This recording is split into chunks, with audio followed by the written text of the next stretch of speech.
Alors, le bilan que je fais de cette fenêtre est globalement positif.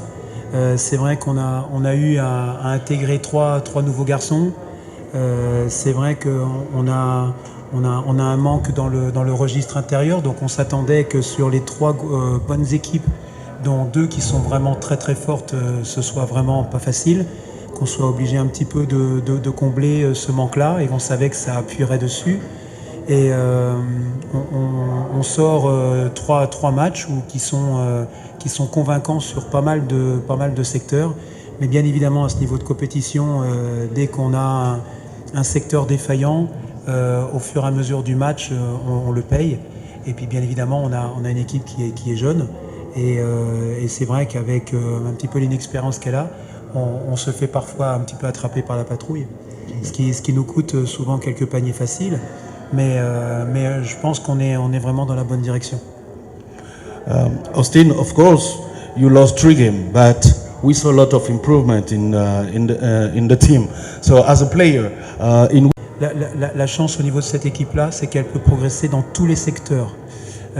Par contre, aujourd'hui, s'il y a un secteur qui va être très important, c'est la gestion du rythme.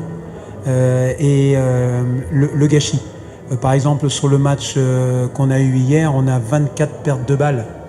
Et donc quand on joue des équipes qui ont un niveau mondial comme le Sénégal et la Côte d'Ivoire, on ne peut pas se permettre d'avoir autant de déchets, puisque derrière on prend des paniers faciles ou des fautes, etc. Parce que je crois d'ailleurs sur le match d'hier, c'est 24 pertes perdues et c'est 35 points qu'on a pris à l'issue de ces pertes de balles. Donc c'est tout ça qu'il faut travailler. Donc aujourd'hui, à la mi-temps, on n'en avait que 7 et on a pris un petit peu le feu sur le troisième quart-temps. On a perdu 6, c'est-à-dire que sur la première mi-temps, on en a perdu autant que sur le troisième quart. Et donc il faut qu'on arrive à contrôler le tempo, le rythme, etc. et à subir une pression forte et à rester calme et serein, à rester dans les plaies sans se faire désorganiser. Puisque pour avoir travaillé aussi avec la Côte d'Ivoire, je sais très bien ce qu'il en est.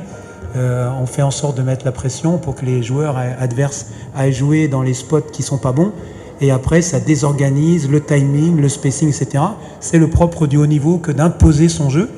Et les garçons vont devoir apprendre ça. Alors pour moi, c'est un peu particulier puisque je serai pas là sur la deuxième fenêtre. Mais il y a la possibilité pour le groupe de récupérer un joueur qui s'appelle Lova, qu'on avait au championnat d'Afrique des Nations, qui a 21 ans encore, mais qui a terminé 3e meilleur rebondeur du championnat. Et je suis persuadé qu'avec Lova dans la raquette, ça sera encore plus consistant. En tout cas, je suivrai ça. Austin, comment? Pourquoi il ne sera pas là? Ça, c'est personnel. Je peux pas répondre à la question. Austin? Alors oui, c'est encourageant parce qu'on est une jeune équipe et après être jeune, c'est pas une excuse en soi, c'est-à-dire que dans ce genre de compétition, on a vu qu'il faut être prêt dès le début, quoi. On peut pas se permettre d'être en dilettant ces 3 matchs et ces 3 matchs intensifs. Et comme l'a dit le coach, on peut récupérer ce joueur-là, on a d'autres joueurs en question. Donc c'est encourageant pour la suite, on est jeune, on va progresser et on sait maintenant à quoi s'entendre parce que c'est vrai que lors des précédentes fenêtres, on n'avait pas l'habitude de jouer ensemble.